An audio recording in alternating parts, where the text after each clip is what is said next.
Before I go into what we plan to do today, this is what we were asked to do. So my company, the Center for Nonprofit Strategies, was hired by the Small Woodland Owner Committee, and we were charged to do these two things, develop a strategy to accomplish these two goals. That's what they set for us to do.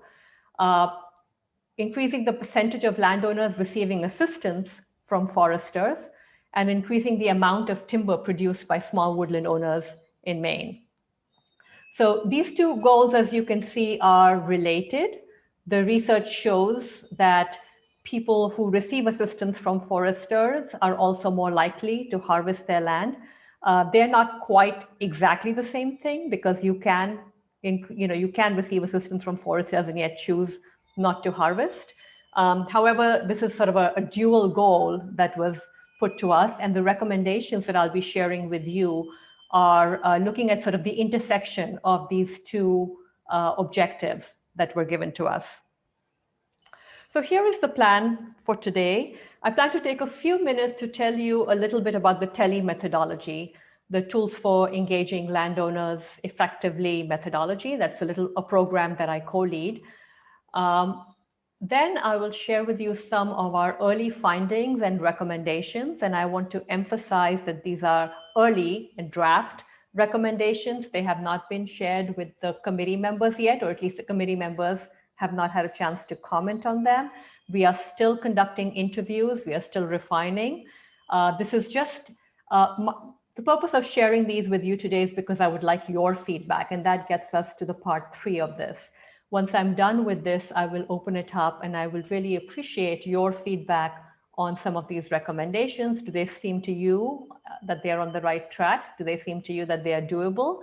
And I'll have those questions for you. So that's roughly the plan. Moving on to the part 1. So the TELE program was started in 2008. And initially, it was started under the aegis of the Sustaining Family Forest Institute at Yale University. It has now moved to UMass at Amherst, and it is conducted in conjunction with the Family Forest Research Center. So the Family Forest Research Center is a US Forest Service program. So they are the largest collectors of data on family forest owners in the United States. UMass Amherst hosts that program, and my organization, the Center for Nonprofit Strategy, is a part of that. So it's a tripartite group of organizations that brings this program to you. What we do is on the right side of your screen, we do trainings. We have a process. There's a methodology that's been worked out. We have a process and a set of principles and a set of ideas as to how to plan and conduct outreach. We train people in this. We support projects, as we are doing with For Maine, helping coalitions and or organizations to plan and implement and evaluate their own projects. We conduct specialized workshops for teams and for states sometimes, or for specialized audiences. And then we also have a whole slew of tools and resources that illustrate the TELE methodology. So that's, we send out a regular newsletter.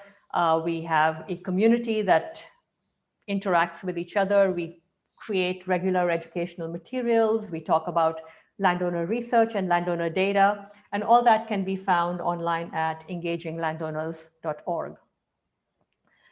The TELE program itself, as the little figure on the left of your screen shows, it's derived from 4 distinct bodies of research. So the first on top there is social marketing, and that is an idea that developed in the sort of the 1960s and 70s about how do you take marketing tools or marketing concepts and apply those to quote unquote sell people on pro-social behaviors, like whether it's recycling or public health behaviors or how to be safer. So how do you convince people using marketing tools? The second thing that we based the TELE approach on is landowner data, which is, as you can see, the Family Forest Research Center being a part of this illustrates our dependence on landowner data. The third thing is behavioral science in general. There's a lot of science out there on how people make decisions or what influences their decisions. There's a lot of models out there for that. And we use those to guide our efforts to persuade landowners to make good decisions.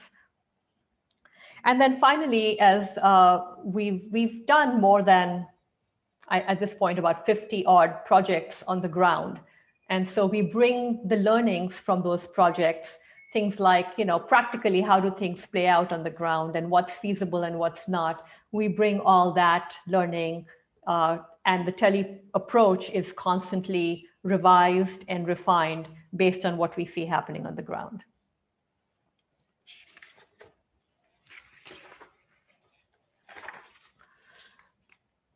What I'm going to do next is just to give you to highlight, TELE is a collection of principles and processes, and I won't go into all of that, but I do want to highlight one element, one important tenet of the TELE methodology, because that plays a very important role in getting to and understanding our recommendations.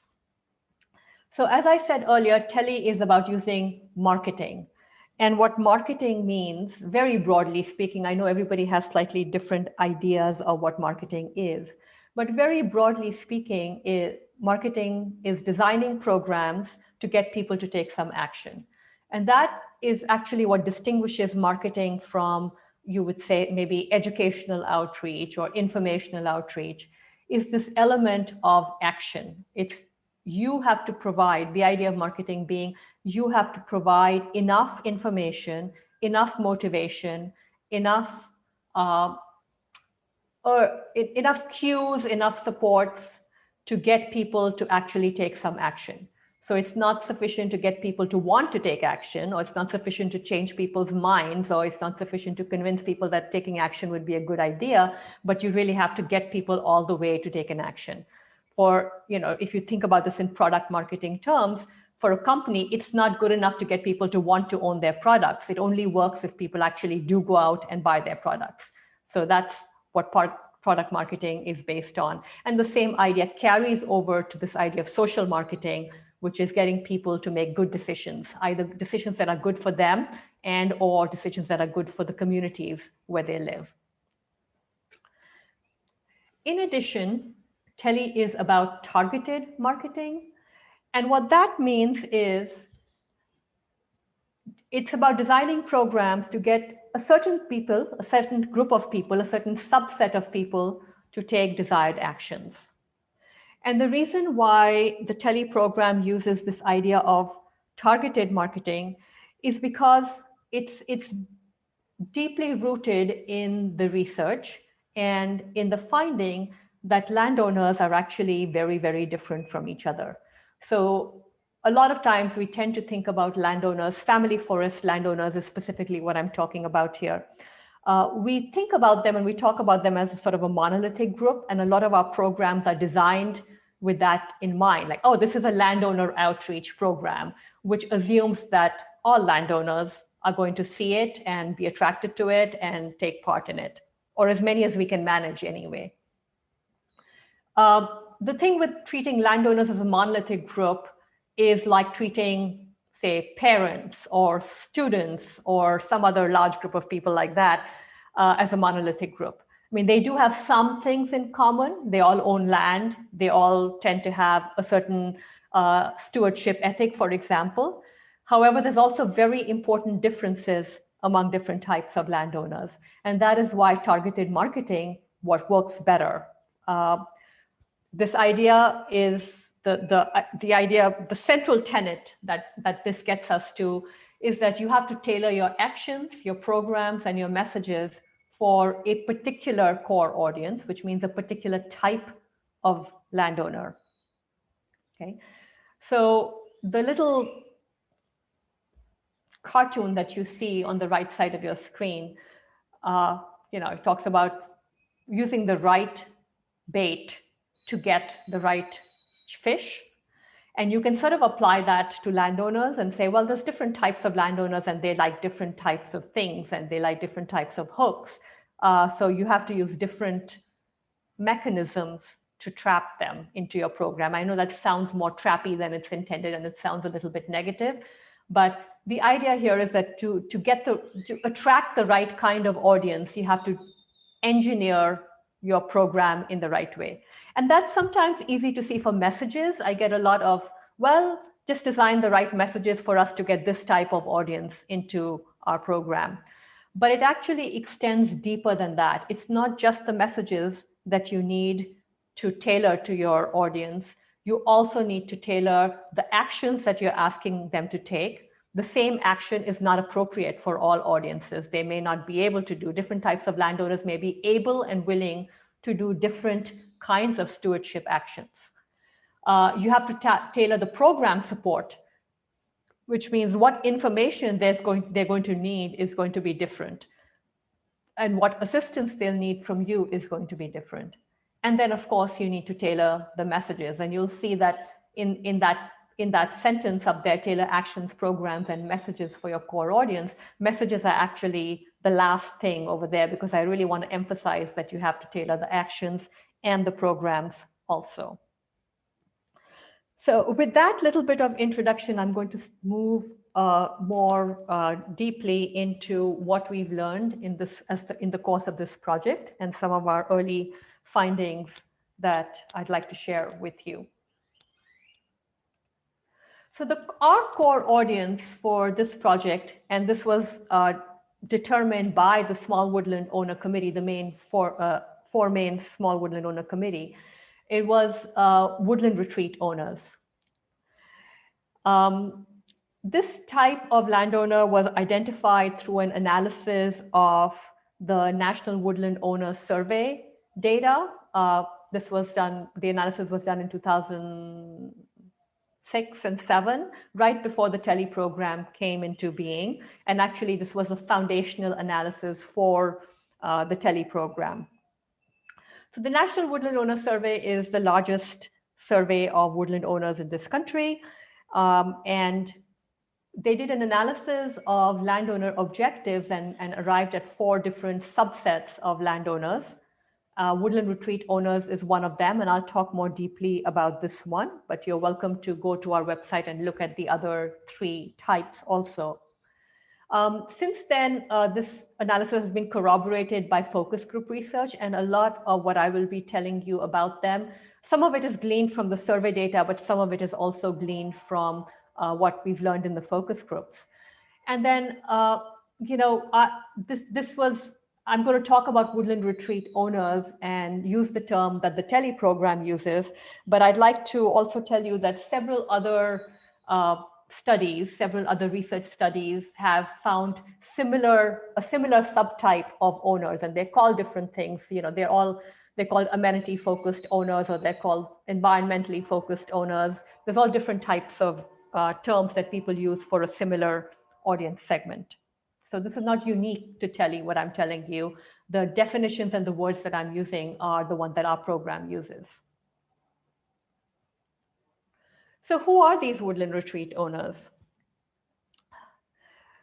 The most basic thing about them is that they are amenity-focused owners in that, and this is actually true for the wide swath of landowners. Most landowners, our research tells us, they buy wooded land or own wooded land because they value woodland amenities. They value the beauty, they value the scenery, they value the privacy, the quality of life that woods afford. And many of them also value woods for other animals and plants. I mean, they value the woodland in their own right. They value the wildlife habitat. What is special about woodland retreat owners is that they don't have a forest production ethic, which means that they don't necessarily believe that woods and wood products should be useful for them to be worthwhile. So there's sort of this ethic of land has to be useful. A lot of landowners have that land has to be productive, land has to be cultivated to be useful and productive to people. Woodland retreat owners don't believe that. They believe that land is, the amenities, the woodland amenities are valuable in their own right, quite apart from any use that humans may make of them. So many of these people have live in their woods. About more than 2/3 of them actually live in their woods. And they really enjoy that outdoorsy lifestyle. But quite apart from their own enjoyment, they like just looking at their woods. They like the fact that woods exist. And they like the woods that they like the fact that animals exist in the woods. Now, what I'm telling you is not different than many landowners, and many of you, if there are landowners on this call, are probably thinking, hey, I think the same thing. But you may or may not be a woodland retreat owner, because there's these other characteristics that have to do with how they manage their land and how they think about their land. So one of the differences between woodland retreat owners and some of the other subtypes that we talk about is this idea of income generation. And this idea that land should be productive and should serve some practical use, and there should be some monetizable value from the land. Woodland retreat owners are not thinking like that. They are a little bit concerned about the resale value of their land, much like you would be concerned about the resale value of your home. But you don't treat your home, you don't make decisions about your home solely based or primarily based on the resale value. So let's say you want to add a kitchen to your home. You're going to add a kitchen because you want a new kitchen in your home. You're not going to add it because you think it's going to increase the resale value of your house, right? You may consider the resale value. You're going to say, well, will I be able to get good money back for this? That may determine how much you spend on your kitchen, for example. But that's not going to be the driver. Nobody goes ahead and gets a new kitchen just because they want to sell their house, right? So that is the difference over here in the woodland retreat owners, how they think about their woods as a personal amenity, a personal and ecological amenity, and not something that is primarily determined in financial terms. In addition, they have a tread lightly approach to stewardship, this is something we've learned through our focus groups. A lot of woodland retreat owners have this idea that nature is pretty independent and best left alone, and healthiest when you minimize human impact on the land. So they tend to overestimate the human negatives on the land and underestimate natural threats, because they feel like, well, anything that's natural is good for the land, and anything that humans do tends to be harmful on the land. There's just sort of an orientation. It doesn't mean that they don't do anything on their land or can't be persuaded to, but that's the general orientation, is this idea of minimal impact is better. So with that in mind, with knowing what we do about these people, we looked at sort of what are the main barriers to commercial harvesting for this subset of landowners. If you remember at the very beginning, I told you that our goal is to increase commercial harvesting for woodland owners, as well as to increase their engagement with foresters and forestry. So the barriers to commercial harvesting are, the biggest one, in my opinion, is just this, what I think Leahy and Jessica Leahy and others have called the psychological distance. It's simply that they just don't think it's relevant for them. They think of this as something that is done by other people in far off places. It's not something that people like them do. And there's a lot of reasons for this. You know, they tend to have smaller lots, which are less amenable to commercial harvesting. So they tend to not have backgrounds in natural resource professions. They tend to not have contacts in natural resource professions. They tend to not have rural backgrounds. So this is just something that they don't know anybody who's harvested. They don't normally interact with people who are either doing harvesting or thinking about harvesting. They've not seen a harvest. It's just something that happens distant from their life. So it's not on their radar, so to speak. That is one of the biggest barriers for them. Even more than being, which is commonly assumed that they're opposed to harvesting. Yes, they're not oriented to it, but the bigger barrier is that they just don't think it's relevant to them and their lifestyle. There are other barriers. The two, number 3 and 4 on your screen, are sort of the downsides that they see of harvesting. One is that it reduces woodland amenities. Another one is that it is harmful for woods. And those two are slightly different. Reduces woodland amenities is more in terms of how it impacts them, like it reduces their scenery or their beauty or their privacy or their recreational opportunities. But they also think it's harmful for the forest itself, like it's disruptive for the animals or destroys habitat, for example. And the third barrier is also the third set kind of barrier, which is the last one on your screen, is also very significant, is that it's very difficult for them because they're so not in touch with forestry and forestry professionals and vendors. It's very difficult for them to actually plan and execute a successful harvest. So these are the people who are more likely to harvest in an emergency and more likely to have poor harvests when they do harvest because they just don't have the knowledge and contacts to do it well. With regard to active management, some similar barriers apply to them. But the main one over here is that they don't see any good reason to do this. And I'll kind of go into some of the ways we can change that. But as long as they don't see any problems in their woods, and because they are not well informed, they are likely to not notice too many problems in their woods. They are not going to undertake any management activities. Like, if it's fine, you don't worry about it. For them, woods are something to be enjoyed, not something to be tended and improved. And so, there's no good reason to try and change anything when the woods are looking perfect anyway. The other thing is that forest improvement takes time and money. And for this set of people, it's harder because they don't have the capacity to do a lot of this work themselves. They don't have the knowledge and capacity to do it. And so they often need more money because they would need to hire vendors even for things that some other landowners might be able to do themselves. So it is often a more expensive undertaking for them. And they are also not plugged into the forestry programs and services that make it possible to subsidize this work. The jargon, the philosophy of these programs is all intimidating for them. It seems like a whole different world that doesn't apply to them very well. And it makes them hesitant to step in there. Another thing that's a barrier is this fear of going wrong because they love their woods. They just don't know what to do, and they would rather not do something because they believe that nature takes care of itself than do something that would be disruptive in their woods.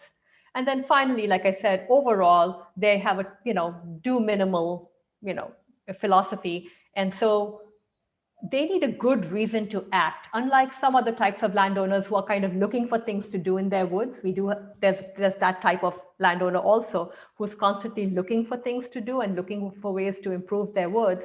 These people on the opposite side of the spectrum, they need some good reason to interfere. They would rather not.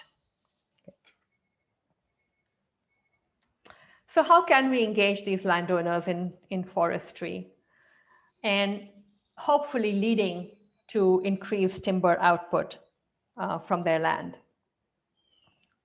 So I'm going to move into the recommendations that we have, and I'm really hoping to leave the last 10 minutes at least to get some feedback on these. So I will try and go through them quickly and then address any questions that you have during the feedback time. So the very first thing that we are suggesting is to reframe the purpose of landowner engagement. And this is to counter this idea that they see no reason to get engaged with foresters and forestry. It's almost like turning the paradigm of forestry on its head, the traditional paradigm of forestry. And I think it's already partly turned on its head in practice. However, it's still rooted in this idea of active management. And with active management being management of a resource. That sort of underlies a lot of what we talk about in forestry. It's saying that the goal of landowner engagement is actually to improve a forest resource, which is timber, or maybe, whatever other use you're going to make out of the wood products. So it is about maximizing the use and the value of that resource. And we've always treated wildlife habitat and recreational amenities as almost like a byproduct of managing well this resource. So forest is a resource to be managed and to be used, and wildlife and recreational amenities are a byproduct of when you do this well. And so the kinds of things that you ask foresters for, the reasons you consult with foresters, have to do with harvesting and commercial harvesting in particular. I mean, to date, most of our, the basic model for consulting foresters to get paid is via harvests, and that has to do with this idea that you bring in a forester, that leads to and promotes the idea that you bring in a forester primarily as sort of a harvest manager and a timber consultant. That's what you talk. So lots of people feel that's what foresters are for. And you can see why for a landowner who's not considering timber as an option, there would be no good reason for them to think about foresters or to consult with foresters. What we are suggesting is that to reach this type of landowner, you want to reframe this idea of active management. In fact, give up the word altogether, because management implies commerce and control, to talk about this idea of active stewardship and to engage landowners in active stewardship. What that means is that the goal of forestry becomes to keep the woods healthy for plants, animals, and humans to enjoy. And the reasons to engage with foresters are more along those lines: improving wildlife habitat, improving resilience of woods, improving recreational amenities.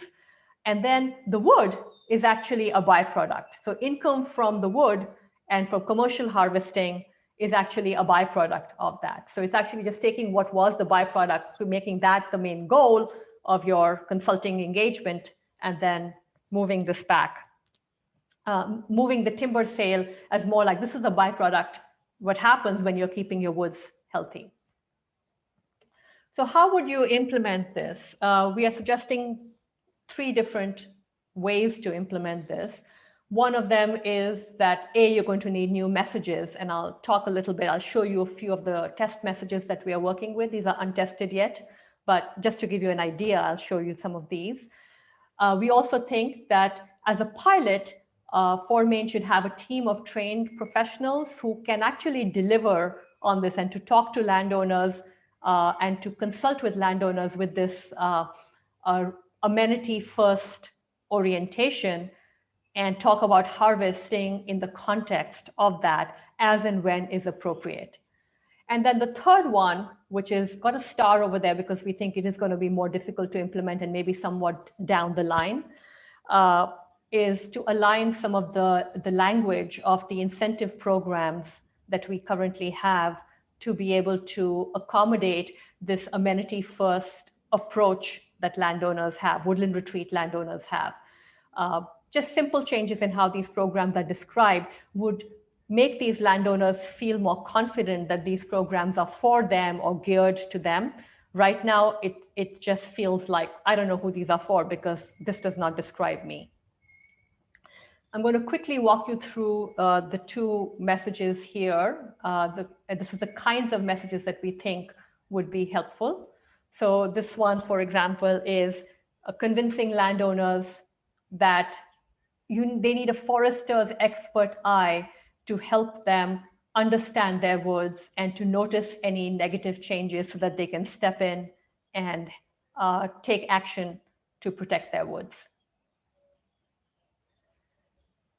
Another one is wildlife habitat oriented over here. It's about improving your woods for the animals. It's not improving your woods for you, but being able to improve your woods for birds or other creatures that people want to see in their woods. Now, I want to emphasize that no one message is going to be appropriate for all Woodland Retreat owners, but this is illustrative of the types of messages that are going to be needed for landowners of this kind to feel interested in talking to foresters. And many programs are using them, like the Maine Audubon has a program. There's on a small scale, a lot of these are already being tried and they have been tested and they are have been shown to be able to attract more landowners. The second recommendation that we are making is that is to have a system to support landowner engagement and actions over time.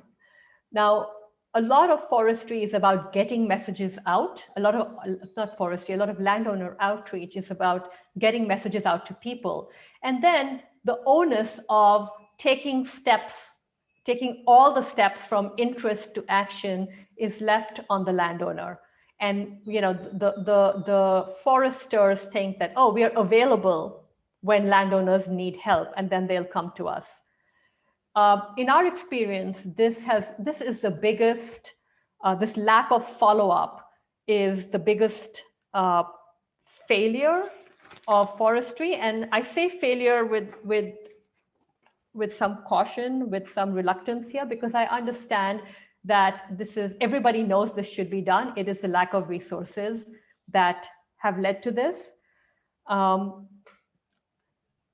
Recognizing that, I still want to say that investment in having a systematic outreach program and having the support and follow-up built into that system is a much more effective way of using available resources, no matter how small those available resources might be.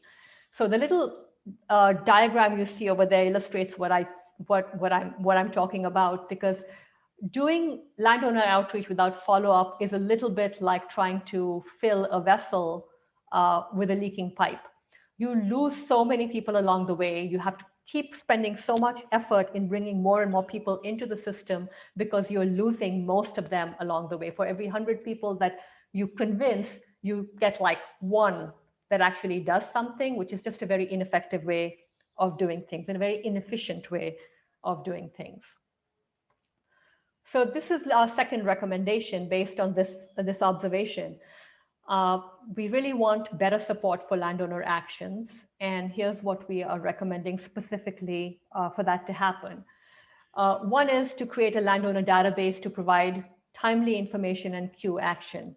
Now, what this means is that every landowner that expresses interest, or at least every Woodland Retreat landowner that expresses interest, either by talking to a forester or based on the messages or based on the outreach, requests a forester visit, is entered into a database. Some basic information, their contact information, their interests are entered into a database. And then you can cue action at the right time. So you can actually automate emails to landowners, say seasonally, say it's springtime now, take a walk, make sure that these things are fine. Or it's time now, if you had planned to put in an application for a cost share program to improve your woods, this is the right time to do this. We are basing this on some experience. We did some focus groups in Massachusetts a couple of years ago to look at why people don't follow up on their management plans. And this was the single most important thing that people said. People said, if I got a timely email to remind me to put in the application, I just forget. The fact is that most landowners don't think about their land at all, and on a daily basis, on a day-to-day basis. They think about it when something goes wrong, when they buy it. They think about it when you tell them to think about it, right? So this is one of our major things, and this can be as big or as small as we want this to be. It doesn't have to be huge. It can start out being a very simple, small database. It's also important to create a one-stop shop for people who are ready to act. There's a lot of silvicultural information out there in terms of how do you do things. There's not a whole lot of practical and financial information about how to do things. This means things like bringing all the information about different funding programs together in one place and making it possible for landowners to compare and find the one that's ready for them. It means providing guidance on how to find vendors and how to evaluate vendors to do jobs for you. It's that kind of information, not the details of what the forestry practice is, but when someone is ready to act, how do you go about actually implementing? And then I won't talk much about the last one. This is about streamlining the incentive programs. Again, it has a star. We understand that's going to be harder to do. The final recommendation is about increasing openness to commercial harvests. And the idea here is that when landowners are recommended a harvest, we want them to be more open to it.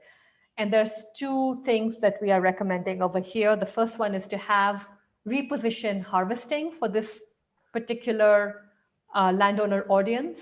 And here are some of the messages that we are recommending for that.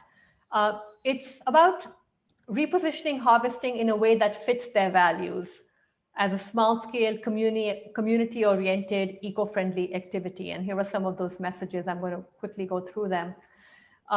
This one, for example, is connecting the past to the future and saying wood is sort of the ultimate green product. It built in the past. It's going to continue to build in the future. Here's another one that really talks about how we have been doing wise harvests in the past, and that continues, that will continue in the future. It's sort of talking about this traditional interdependence that Maine's communities have had with Maine's forests. And then there's this one which talks about sort of the cycle of renewal in woods, and positions harvesting as one of the elements that causes woods, or is part of that cycle of renewal and causes woods to renew itself. And that line, yesterday's harvests have shaped the forests we have today, remind people that we did harvest in the past and we still have good forests today. And if you do it wisely, it's sustained that way. And then the last recommendation, and this has a star also, is to promote sort of this new brand of harvesting that puts woodland protection before commercial gain. And this is about, I don't want to go into detail because I really want to leave some time to talk about these or get some feedback. But this is sort of the message that we're talking about, this is a direct landowner focused message that talks about how forests harvesting can be used to make improvements in your woods. And the before and after picture is sort of suggesting that you're not going to destroy the forest. You're actually going to make it more attractive and open it up a little bit so that it can be more resilient. Okay, well, thank you so much for listening. Please do send comments. The reason I wanted to do this is to be able to hear some initial feedback. So please, I'd be happy to receive emails and comments via email.